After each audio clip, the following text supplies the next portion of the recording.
Sederalun limbah medis B3 yang tergolong berbahaya dan beracun berserakan dalam pekarangan salah satu puskesmas di Kabupaten Aceh Selatan.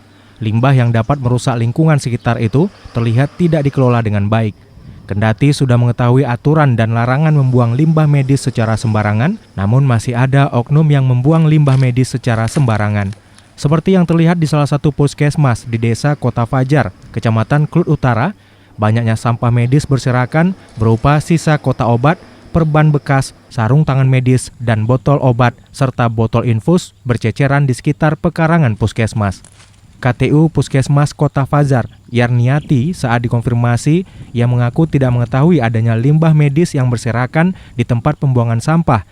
Sebab untuk limbah medis biasanya diambil oleh pihak ketiga tiap 3 bulan sekali. Selain itu, Yarniati mengakui Puskesmas Kota Fajar belum memiliki instalasi pengelolaan air limbah atau IPAL.